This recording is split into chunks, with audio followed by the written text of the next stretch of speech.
अंतरराष्ट्रीय युवा विद्वान, जैन दर्शन में यूनिवर्सिटी टॉप व गोल्ड मेडलिस्ट, जैन सिद्धांत एवं न्याय विषयों को सरलता से समझाने वाले, यूएसए, इंग्लैंड, ऑस्ट्रेलिया आदि अनेक देशों में जैन धर्म की महती प्रभावना करने वाले, पंडित टोडरमल पुरस्कार, युवा विद्वत रत्न आदि अनेक पुरस्कारों से सम्मानित मूर्धन्य विद्वान डॉक्टर संजीव कुमार गोधा जयपुर द्वारा जानिए धर्म का मर्म।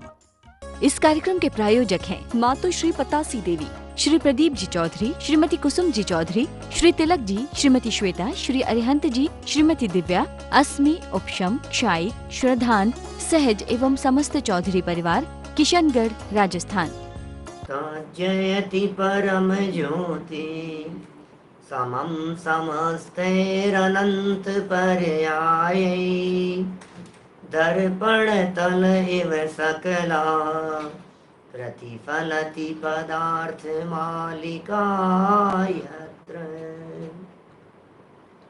परमागमस्य बीजं निषिद्ध जात्यन्ध सिन्धुर्विधानं सकल नय विलसितानां विरोध मतनं नमाम्यनेकान्तम्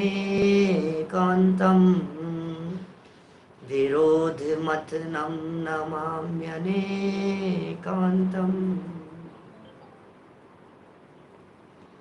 पुरुषार्थ सिद्धि उपाय नामक यह ग्रंथ है।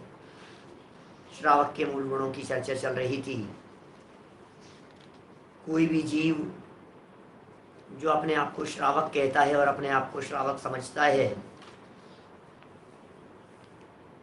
उस जीव के जीवन में कम से कम मद्य मांस मधु और पंच उदंबर फलों का त्याग तो होना ही चाहिए। यदि कोई जीव मद्य मांस मधु का त्यागी नहीं है और पंच उदंबर फलों का त्यागी नहीं है, तो फिर वह जीव नियम से श्रावक कहलाने के योग्य नहीं है। हम सभी लोग श्रावक हैं, इसलिए हमें दृढ़ता से इन बातों का पालन करना चाहिए। कल हमने मांस भक्षण के संदर्भ में जैनियों का मांस भक्षण, जैनियों का मांस त्याग किस तरह से हो सकता है, उसकी चर्चा आपके बीच में की थी। कुछ महत्वपूर्ण बिंदु भी आपको बतलाए थे कि जैनियों के मांस त्याग में क्या क्या बातें शामिल हो सकती है। ऐसी कौन सी बातें हैं जिन बातों को जैनियों के मांस त्याग के अंतर्गत शामिल करना चाहिए। देखिए, यहाँ आज हम इसी चर्चा को थोड़ा सा और आगे बढ़ाएंगे और मधु त्याग की तरफ बढ़ेंगे। शहद का त्याग, मधु माने होता है शहद। शहद का त्याग क्यों किया जाना चाहिए? मांस का प्रयोग तो बहुत त्याग करना बहुत जरूरी है और उसमें सावधानियां बहुत ज़्यादा होनी चाहिए, लेकिन शहद खाने में ही प्रयोग नहीं होता, शहद लगाने में भी प्रयोग होता है। हनी का प्रयोग साबुनों में होने लग गया है, हनी का प्रयोग लोशन वगैरह में होने लग गया है। हनी शब्द जो है उसको आप देख करके सावधानी का प्रयोग इसमें होने लग गया है। आपके बाजार से मिलने वाली चीज़ों में आंवले आते हैं बाजार के, उनमें हनी आता है। च्यवनप्राश वगैरह में शहद के बने हुए होते हैं, मालूम है आपको? शहद उसके अंदर लगा हुआ होता है। आंवले जो आते हैं ना, सूखे आंवले मार्केट में, उसमें शुगर के भी आते हैं। आंवला कैंडी जो है, छोटे जो आंवले जो होते हैं ना, सूखे आंवले जो अपन लोग खाते हैं, जो घर में जो पीस होते हैं ओरिजिनल, वो मार्केट में आपके ये जो सुपारी वगैरह और ये लोग जो रखते हैं, वो लोग उसके अंदर शहद का रखते हैं, हनी का रखते हैं। माने ये शहद के संदर्भ में भी बहुत सावधानी रखने की ज़रूरत है। देखिए, आप शैम्पू वगैरह में आते हैं, शहद वगैरह में आते हैं। हम यहाँ मूल श्लोक पढ़ते हैं, थोड़ी बहुत चर्चा करेंगे। वैसे काफ़ी बातें तो मैंने बोल दी है अभी आपको। मधुशकलमपि प्रायो मधुकर हिंसात्मकं भवति लोके भजति मधुमूढ़धिको यह स भवति हिंसकोऽत्यन्तम्। अन्वयार्थ, इस लोक में मधु की एक बूंद भी बहुत करके मधुकर अर्थात भंवरों की और मधुमक्खियों की हिंसा स्वरूप होती है। मधुमक्खियों की हिंसा, भंवरों की हिंसा है, एक बूंद भी।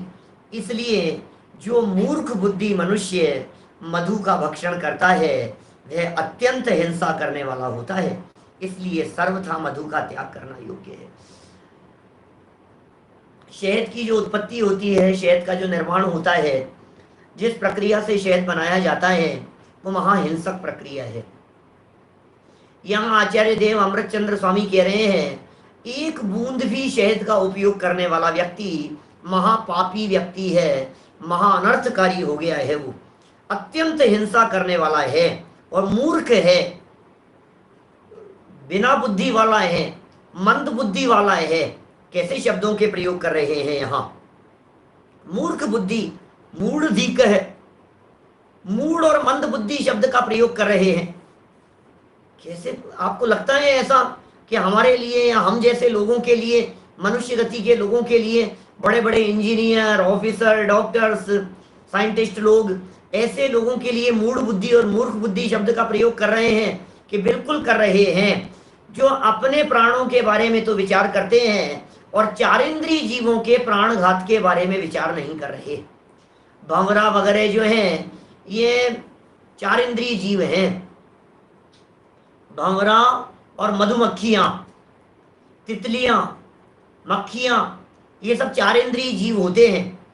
एक इंद्रिय जीव की तुलना में, दो इंद्रिय जीव की तुलना में चारिंद्रीय जीव के घात में महापाप लगता है। इसलिए कितना सावधान रहने की जरूरत है। देखिए इसकी कोई टीका भी नहीं लिखी गई श्लोक की और भावार्थ भी नहीं है। नीचे दूसरा एक और श्लोक है, नीचे पढ़ लेते हैं, फिर इस शहद के संदर्भ में थोड़ी बहुत चर्चा आपके बीच में और कर लेंगे। मधु छत्ते से स्वयमेव टपका हुआ मधु भी त्याज्य है। स्वयमेव विगलितं यो गह्णीयाद्वाचलेन मधुगोलात् तत्रापि भवति हिंसा तदाश्रये प्राणिनां घातात्। अन्वयार्थ, जो कोई कपट से अथवा मधु छत्ते में से अपने आप टपका हुआ मधु का ग्रहण करता है, वहां भी उसके आश्रयभूत जंतुओं के घात से हिंसा होती है। देखिए लगभग यहाँ शहद के संदर्भ में जो बात आचार्य देव कहना चाहते थे वो कह दी है। मैं थोड़ा अन्य ग्रंथों का हवाला देकर के कुछ बातें आपको कह रहा हूँ। रत्नकरण श्रावकाचार हमारे यहाँ एक बहुत महत्वपूर्ण ग्रंथ है। रत्नकरण श्रावकाचार में सदासुखदास जी ऐसा लिखते हैं, शहद की एक बूंद खाने में, एक बूंद शहद की सेवन करने में 7 गांवों के जला देने जितना पाप लगता है। आप सोच सकते हैं क्या कही? 7 गांवों के जला देने में जितना पाप होता है उतना पाप शहद की एक बूंद के सेवन में होता है। क्या कितना बड़ा पाप होगा? इतना समझ में नहीं आया। शहद में क्या दिक्कत है? शहद कैसे निकलता है जानते हैं आप? मधुमक्खियों के छत्ते लग जाते हैं जगह जगह। मधुमक्खियां इतनी आक्रामक होती है कि आपके हमारे जैसे साधारण लोगों के बस की बात नहीं है। यदि मधुमक्खी का छत्ता आपके घर में, आपकी फैक्ट्री में, आपके ऑफिस में कहीं लग गया हो तो उसे हटाना हमारे बस की बात नहीं है। हम उसे बहुत प्रयत्न करके भी नहीं हटा सकते, क्योंकि यदि मधुमक्खियां आ गई और हमारे ऊपर आक्रमण कर दिया तो फिर समझ लो आप, मौत ही है। फिर तो एक मधुमक्खी खा जाती है तो हालत बहुत खराब हो जाती है, और सैकड़ों मधुमक्खियों ने यदि आकर के धावा बोल देवे तो फिर हमारी क्या हालत होगी। तो मधुमक्खियों को के छत्ते को हटाने के लिए एक विशिष्ट प्रकार का दल होता है, विशेष प्रकार के लोग होते हैं, टीम होती है उनकी। वे लोग आते हैं, आने के बाद नीचे से वो आग जलाते हैं। आग जलने के कारण उस आग से और आग की धुआं से बहुत सारी मधुमक्खियां भाग जाती है, इधर उधर चले जाती है, निकल जाती है। बहुत सारी मधुमक्खियां उसी में चिपकी रह जाती है। फिर उस मधुमक्खी के छत्ते को ऐसे जालीदार किसी चीज में लेकर और फिर उसमें से रस निचोड़ते हैं ऐसा, और वो सारा रस जो टपक करके आता है वो शहद कहलाता है, मधुमक्खियों से निकला हुआ। ये जो मधुमक्खियां लाकर के इकट्ठा करती हैं, लोग ये कहते हैं ये तो फूलों का जूस है। बात ठीक है, मधुमक्खियों ने फूलों से ग्रहण किया, फ्लावर्स से ग्रहण किया, लेकिन वो लेकर के अपने छत्ते तक कहां से आई है? कौन सी जगह से लाई है? वो मुंह से लाई है ना। तो मुंह से उन्होंने फूलों के रस को चूसा और लाकर के उसका वमन कर दिया, उल्टी कर दी उसने। तो शहद जो है ये मधुमक्खियों की वोमिटिंग है। जिस जगह पर मधुमक्खियां बैठती हैं वहीं उनकी सूसू पोटी भी होती है। मधुमक्खियों की, मधुमक्खियों के जो पूर्व आकार है विस्तार होने के पहले वाला, वे छोटा छोटा सा आकार, वो सब वहीं, अंडा तो नहीं कहते हैं हमारे यहाँ, क्योंकि जिनागम में ये कहा गया है मधुमक्खियां 4 इंद्रिय जीव हैं और 4 इंद्रिय तक के सभी जीव नियम से सम्मूर्छन होते हैं।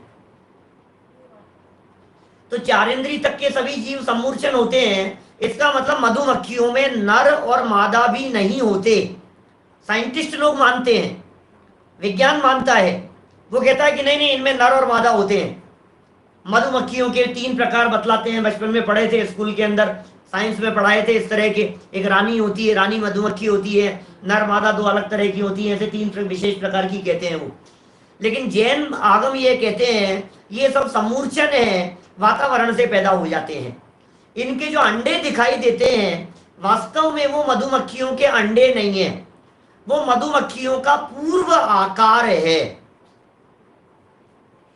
जैसे चींटियां होती है ना, चींटियां, अब चींटियों के भी अंडे कहते हैं लोग ये कहते हैं सब ये चींटियों के अंडे हैं। तो चींटियों के तो हमने सफेद सफेद अंडे देखे हैं, बहुत सारे अंडे नहीं है। धवला में इस प्रकार का प्रश्न उठाया चींटियों के संदर्भ में, चींटियों के अंडों के संदर्भ में वीरसेन आचार्य देव ने तो कहा हमने तो चींटियों के अंडे देखे हैं। तो जवाब दिया भाई वो अंडे नहीं है, वो सम्मूर्छन रूप से जन्म लेने के तत्काल पहले का उनका पूर्व आकार मात्र था। और फिर क्योंकि वातावरण है ना, वातावरण से इस तरह का एक क्रिएट हो गया और फिर वहां से फटाफट उन्होंने जन्म ले लिया चींटियों ने। ऐसे मधुमक्खियां जन्म ले लेती है बहुत सारी, क्योंकि वो मधुमक्खियों की लार है और वहीं टपकी है। तो उन मधुमक्खियों की लार में ही बहुत सारी मधुमक्खियां फंस भी जाती है, चिपक भी जाती है, उनका पूर्व आकार भी होता है। उन सब के निचोड़ देने से और उन सब के हिंसा का पाप मधुमक्खी के इस शहद के सेवन में लगता है, इसलिए शहद श्रावकों के खाने योग्य नहीं है।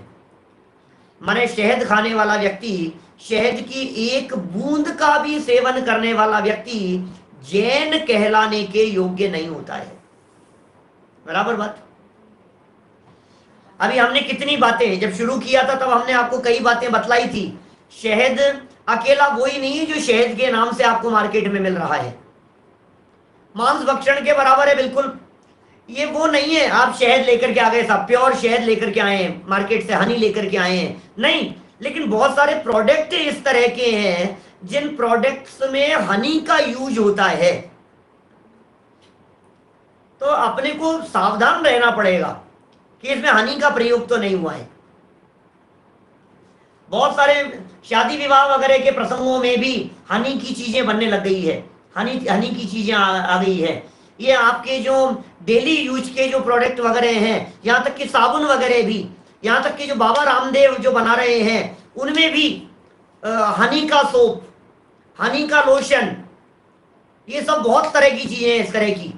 और भी मैं बतला सकता हूं आपको क्या क्या बातें, भी बहुत तरह की चीजें।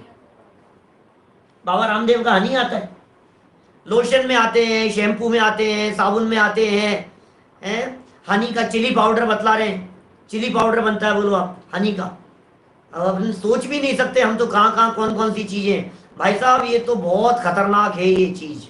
क्या जिग्नेश भाई, बहुत प्रोडक्ट आते हैं बाबा रामदेव के, तो हम उसका निषेध नहीं कर रहे, हम तो ये कह रहे हैं मार्केट से किसी भी वस्तु को आप खरीदिए, लेकिन खरीदने के पहले बहुत सावधानी पूर्वक उसके इंग्रेडिएंट्स जो है वो पढ़ लीजिए। देखिए अभी उसके, अब कोई व्यक्ति ये कहे इसने नहीं था, आपने सारे निकालने की प्रोसेस के अंदर तो हिंसा बहुत सारी बतला दी, लेकिन कहीं मधुमक्खी का छत्ता लगा हुआ है और ऑटोमेटिक शहद टपक रहा है, अपने आप ही शहद टपक रहा है, तो बोलो फिर उसका सेवन करना कि नहीं करना? अब क्या दिक्कत है? अब हमने तो मधुमक्खी को मारा नहीं, मधुमक्खी मरी नहीं, उसका तो शहद टपक रहा था, सिर्फ उसी का सेवन किया है ना। आचार्य अमृतचंद्र स्वामी जानते थे इस तरह के तर्क करने वाले लोग भी बहुत होंगे, तो आचार्य अमृतचंद्र स्वामी ने कह दिया कि नहीं नहीं भैया, उसमें से भी जो अपने आप भी जो टपक रहा है उसमें भी आपको महान दोष लगता है, इसलिए अपने आप टपके हुए शहद का सेवन भी नहीं करने योग्य है, नहीं ही करें, किसी भी रूप में वो करने योग्य नहीं है। आपको संसार दर्शन का चित्र याद आ रहा है क्या? एक आध दिन करूंगा उसके ऊपर भी चर्चा, कम से कम 10-15 मिनट की चर्चा कम से कम वो अपेक्षित है, वो अलग से सेपरेट बनाएंगे उसके संबंध में।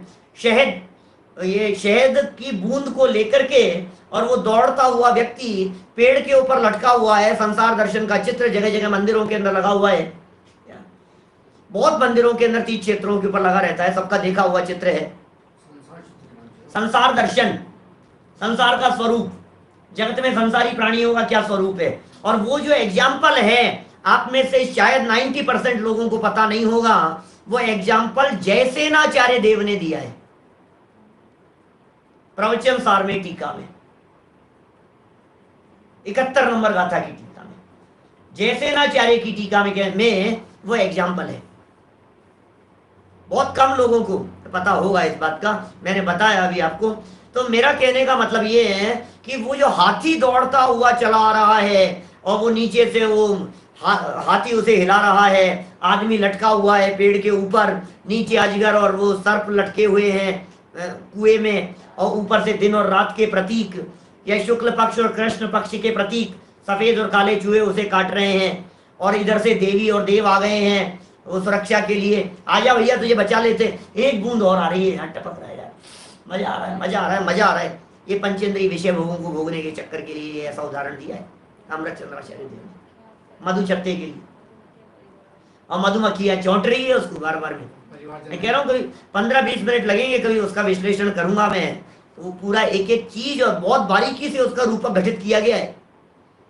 मतलब ये मोटा मोटा नहीं, मैं 2 मिनट में बता दिया और समझ में आ जाए कौन सी चीज किस बात का प्रतीक है, और जगत के स्वरूप को जिस तरह से उसने प्रदर्शित किया है वो वास्तव में तारीफे काबिल है, वो देखने सुनने समझने योग्य है। चलिए, इस त्याग को समुच्चय रूप से कहते हैं, है ना। ये मधु वाले प्रकरण का उपसंहार करते हैं, आगे बढ़ते हैं। श्लोक नंबर है 71। मधुमाद्यम नवनीतम पिशितम च महाविकृतयस्तः वल्भ्यन्तेन वृत्तिना तद्वर्णाजन्तवस्तत्र। शहद, मदिरा, अब इसके साथ में कई चीजों को और जोड़ लिया है। शहद, मदिरा, नवनीत माने होता है मक्खन, मक्खन। मक्खन क्या चीज होती है? बटर। जगह जगह जाते हैं आप, अवश्य बटर। आप शहद खा रहे हैं या मक्खन खा रहे हैं, दोनों को आचार्य देव एक ही जगह पर रख रहे हैं। मक्खन भी उतना ही दोषी है, इसका मतलब मक्खन खाने वाला व्यक्ति भी जैन नहीं है।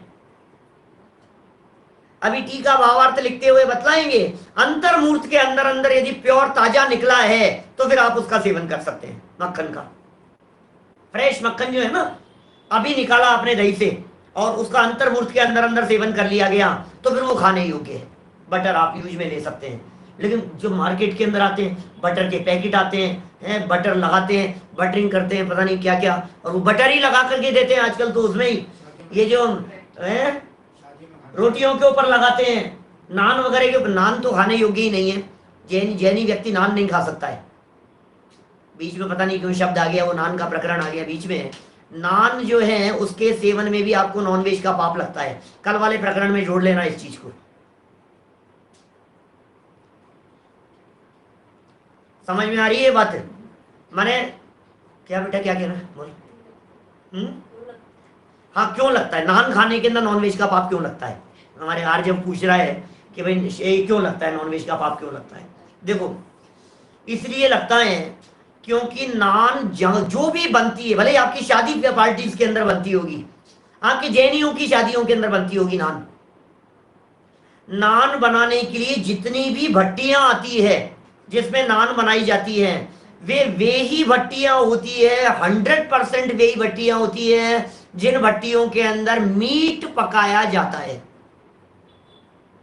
100% बात कह रहा हूं मैं, क्या 100% बात कह रहा हूं मैं। माने वो मीट जिन भट्टियों में पकाया जाएगा ना, वो स्पेशल तरह की भट्टियां होगी। उन्हीं भट्टियों को आपके नान बनाने के लिए शादी पार्टीज में लाया जाता है। अच्छा, नान बनाने वाले व्यक्ति जो होते हैं वे भी स्पेशल होते हैं। आपका आटा, आपकी चीज, आपकी मैदा जो जिस चीज से वो बनती है वो तो होगा ही, उसके साथ में वो उसमें क्योंकि जैनियों की शादी है ना, वो अपनी जेब में से एक पुड़िया निकालता है और उस पुड़िया को उसमें मिलाता है। और आप बारीकी से उससे पूछो तो कहेगा नहीं कुछ नहीं था, ये तो ऐसे ही होता है, ऐसे ही होता है, आपको बताएगा नहीं वो। लेकिन वो अंडे से बनी हुई कोई चीज है, अंडे की चीज है, अंडे का कुछ चूरा उरा इस तरह का कुछ होता है वो कुछ, और वो उसके अंदर मिलाता है। उसके बिना वो नान बनती नहीं है। नान मैं तो कितने सालों से, जब से मुझे पता लगा पहली बार पैरों के नीचे से जमीन खिसक गई, वो दिन था, बरसों हो गए छोड़े हुए। शादी विवाह के अंदर भी कहीं नहीं खाना, मांस भक्षण का पाप लगेगा उसके अंदर आपको। क्योंकि एक तो वहां पकाया जा रहा है और दूसरी बात उसके अंदर जो चीज मिलाई गई है वो चीज हमारे लिए योग्य नहीं है। अब देखिए, बातें बहुत तरह की हो सकती है, ये एलोपैथिक दवाइयां वगैरह और ये सब स्वविवेक से निर्णय लीजिए। कुल मिलाकर के ये जैनाचार्य जो आगम के अंदर जो बातें लिखी है, अब आप एलोपैथी दवाइयों की बात कर रहे हैं, मैं कह रहा हूं एलोपैथी दवाइयों की चर्चा तो कहां मिलेगी आपको? आप विचार करके लीजिए, आपको पता लग जा रहा है, आप मत लीजिए। हमें पता लग गया, हम डॉक्टर के पास जाते हैं, डॉक्टर को पता है जैन साहब है, पंडित जी हैं, इस दवाई के अंदर पंडित जी ये तो आप इसके अंदर नॉनवेज है, आप इसकी जगह मैं आपको दूसरा सप्लीमेंट लिख देता हूं, ऐसा करता है बस, ठीक है। तो जहां जहां संभावना हो बचने की, आप बचने की कोशिश कीजिए। लेकिन जहां असाध्य रोगों की बात होती है, या तो आप आयुर्वेदिक उपचार कराइए, और यदि नहीं है तो फिर आप त्याग करते समय, नॉनवेज का त्याग करते समय आप एलोपैथिक दवाइयों को छोड़कर इस तरह से त्याग कर सकते हैं। देखिए बंधुओं, चरणानुयोग का प्रकरण चल रहा है, क्या मैं ज्यादा खींचतान करके अध्यात्म लाने की कोशिश नहीं करूंगा, क्योंकि प्रकरण के साथ में न्याय नहीं होगा।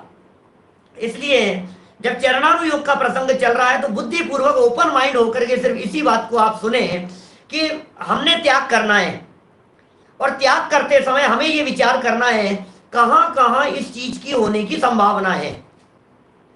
तो जहां जहां होने की संभावना है, यदि आप उसका त्याग कर सकते हो तो वेल एंड गुड, और यदि आप उस चीज का त्याग नहीं कर सकते हो तो फिर उस चीज को छोड़कर बाकी चीज का त्याग किया, ऐसा त्याग कीजिए। ख्याल में आ रही है बात? देखिए आगे आगे बढ़ते हैं अपन। यहां तो बात काहे की चल रही थी, मक्खन की चल रही थी, और मक्खन से वो बात याद आ गई लगाने से। और मांस, शहद, मदिरा, मक्खन और मांस महान विकारों को धारण करने वाले इन चारों पदार्थों को व्रती पुरुष भक्षण न करे। अब आप कहेंगे साहब व्रती पुरुष भक्षण नहीं करे, हम तो अविरती है, हम तो कर सकते हैं ना। अरे भाई, तुझे व्रती होना है कि नहीं होना है ये बता। जो काम व्रतियों के करने योग्य है वो काम यदि आप पालन करेंगे तो अच्छा है या नहीं है? ये व्रती शब्द का अर्थ जैन होने के नाते कह रहे हैं, या व्रती शब्द का प्रयोग व्रत अंगीकार करने वाले व्यक्ति के लिए कह रहे हैं, या व्रती शब्द का प्रयोग कर रहे हैं, हे जीव तू जो व्रत ले रहा है अहिंसाणु व्रत जो तू लेने की भावना भा रहा है, तुझे इस बात का पालन करना चाहिए।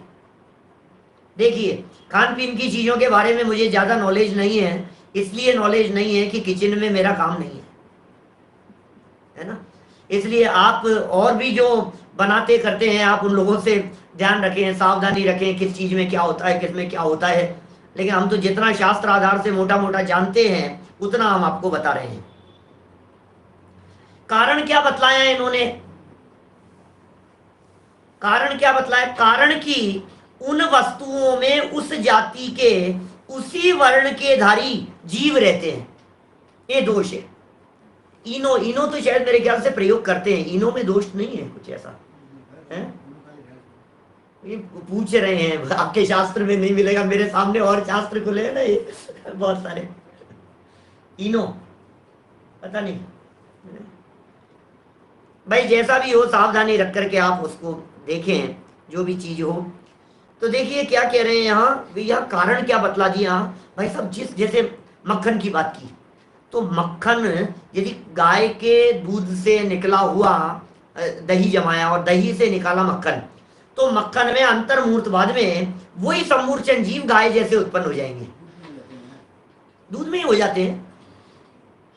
लेकिन दूध के लिए तो बता दिया ना, मर्यादा का ला करके गर्म कर लिया आपने और फिर सब हो गया ये है।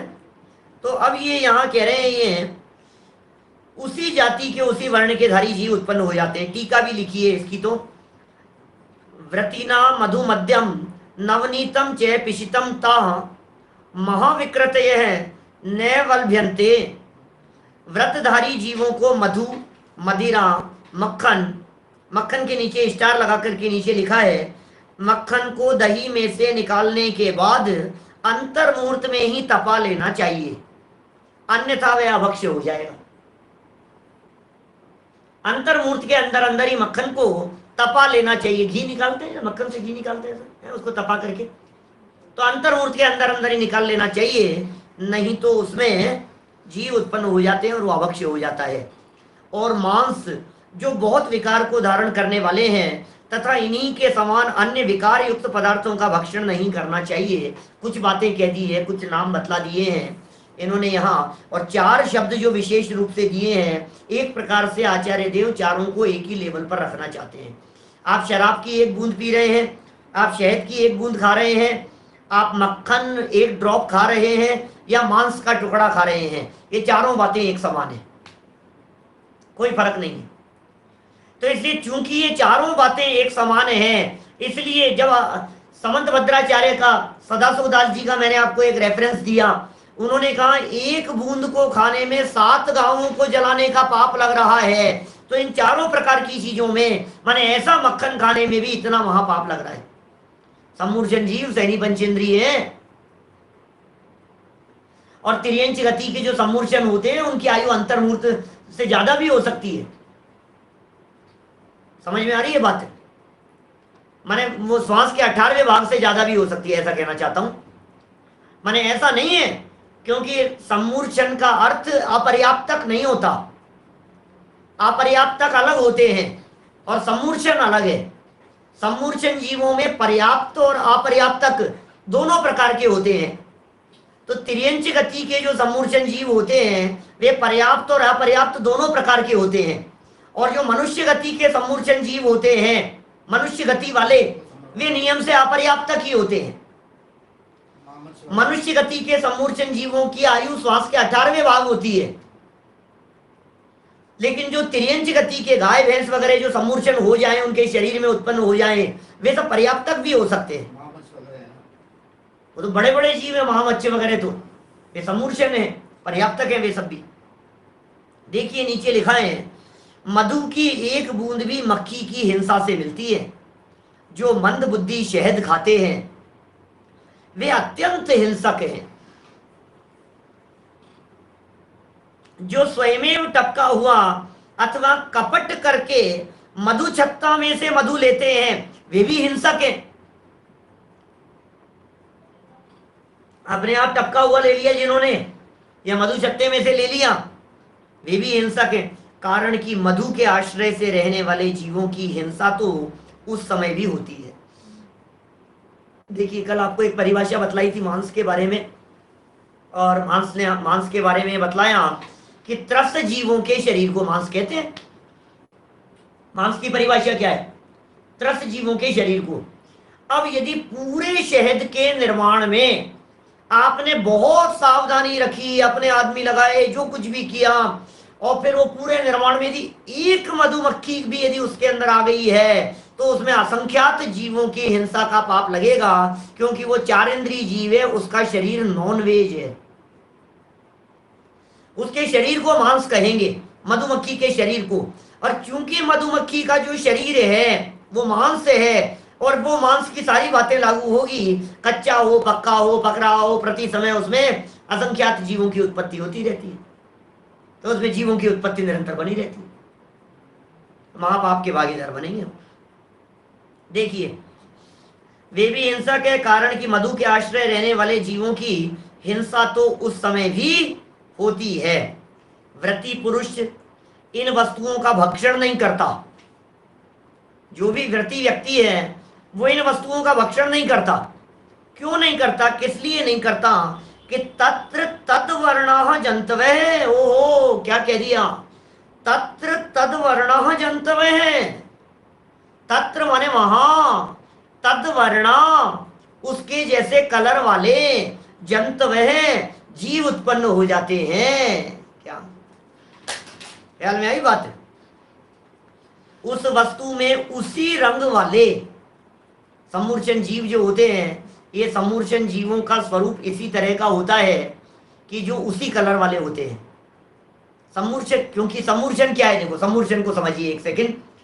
समूर्छन माने जो जीव बाहरी वातावरण से परमाणुओं को इकट्ठा करके निर्मित हुए हैं, वे होते हैं समूर्छन। समूर्छन जीव माने वातावरण से निर्मित। अब वातावरण किस प्रकार का होगा? अब वातावरण को बनाओ, वातावरण किस तरह का लगाएं अपन? हमने कह दिया था वातावरण से निर्मित हो गए, वातावरण से निर्मित हो गए। वातावरण का जिस जगह पर है, जिस जगह पर जन्म ले रहे हैं, उसके आसपास जो कलर है, उसके आसपास जो डिजाइन, शेप, आकृति, जो भी कलर्स दिखाई देते हैं, आखिर वे परमाणु वहीं से तो ग्रहण किए, तो उसी कलर के हो गए, वो दिखाई नहीं देंगे आपको। जैसे समझिए आप, टमाटर में जन्म लेने वाली जो लट होगी, समूर्छन है, 2 इंद्रिय है, वो रेड कलर की होगी। आम में उत्पन्न होने वाली अंदर यदि कोई लट उत्पन्न हो गई है तो फिर वो येलो कलर की होगी, पीले रंग की होगी। यदि मान लीजिए भिंडी में कोई लट उत्पन्न हुई है तो वो लट ग्रीन कलर की होगी। क्या छोले में होती है, मटर में होती है, तो कौन से कलर की होगी वो? तो वो काले कीड़े, बहुत तरह के काले कीड़े वगैरह होते हैं, ये वातावरण से इस तरह से हो जाते हैं। यहाँ भी जिस तरह से पैदा होते हैं, वातावरण है उस तरह का, वहां जहां वे जीव पैदा हुए हैं हो जाते हैं। अपने को कहां पता लग रहा है कौन से परमाणु? आपको पता है, मैंने जो ये व्हाइट कलर का कुर्ता पहन रखा है, इस व्हाइट कलर के कुर्ते में असंख्यात पुद्गल परमाणु ब्लैक कलर के हैं। अब आप कहेंगे क्या पागलों जैसी बात कर रहे हो? मैं नहीं कह रहा हूं, टोडरमल जी ने लिखा है, मोक्ष मार्ग प्रकाशक ग्रंथ में, पीछे चल चुका है हमारा वो प्रकरण, उसमें उन्होंने लिखा, तू कहां पकड़ पाएगा? तू पकड़ सकता है क्या? तू कलर को आंखों से देख करके कह दिया कि ये व्हाइट कलर का है। असंख्यात अनंत पुद्गल परमाणु ऐसे होंगे, ये ब्लैक कलर के होंगे, लेकिन इस जगह पर बाहुल्यता सफेद की है तो हमें सफेद दिखाई दे रहा है। अब यहां कोई यदि चींटा उत्पन्न होता है तो वो ब्लैक परमाणुओं को ग्रहण करके उत्पन्न हो जाता है, उसके शरीर नामकरण उस तरह का है। तो जैसे गाय के जीवों की बात कही, मक्खन की बात कही, अब मक्खन वगैरह मान लीजिए, आप प्रैक्टिकल करके देखो, बहुत पुरानी बात कह रहा हूं, मेरी आंखों देखी हुई है, मैंने किसके घर में देखा था, उसने वो मक्खन जो था कई दिनों का इकट्ठा किया हुआ था और फ्रिज में था वो कहीं, और उसमें से वो जो प्याला जो था ना, उस प्याले में ऐसे कुलबुलाती हुई लटें देखी, हमने अपनी आंखों से देखी। दिल दहला देने वाला दृश्य था। हजारों लाखों की संख्या में लटें ऐसी तड़फड़ाती हुई, कुलबुलाती हुई, वो भी चकरा गए। अचानक क्या हुआ? बोले सुबह तक तो कुछ नहीं था पंडित जी, सुबह तक तो कुछ नहीं था इसके अंदर, हम तो इसका मक्खन का घी निकालने वाले थे, इकट्ठा किया हुआ है जो कुछ भी है ऐसा। ये क्या है भाई साहब, आपको पता नहीं लगता है उसका पूर्व आकार बन करके? आपको तो जब चले फिरे ना वो उसमें तो दिखाई देगा, आपको मोटा मोटा दिखता नहीं है हमारे को। सबका निषेध कर रहे हैं यहाँ पर। कितना सुंदर शब्द दिया है, तत्र तद्वर्णा जंतवः, उस वस्तु में उसी रंग वाले बहुत जीव होते हैं जैसी वह वस्तु है। जैसी वह वस्तु है वैसे ही उसमें जीव होते हैं। जिस प्रकार की वस्तु होती है उस प्रकार के कलर वाले जीव हो जाते हैं। बटर और मक्खन तो एक ही होता है। बटर बटर इंग्लिश में कहते हैं, मक्खन हिंदी में कहते हैं, है ना? एक ही, बटर कहो या मक्खन कहो एक ही बात है। इस कार्यक्रम के प्रायोजक हैं मातु श्री पतासी देवी, श्री प्रदीप जी चौधरी, श्रीमती कुसुम जी चौधरी, श्री तिलक जी, श्रीमती श्वेता, श्री अरिहंत जी, श्रीमती दिव्या, अस्मि, उपशम, क्षाई, श्रद्धान, सहज एवं समस्त चौधरी परिवार, किशनगढ़, राजस्थान।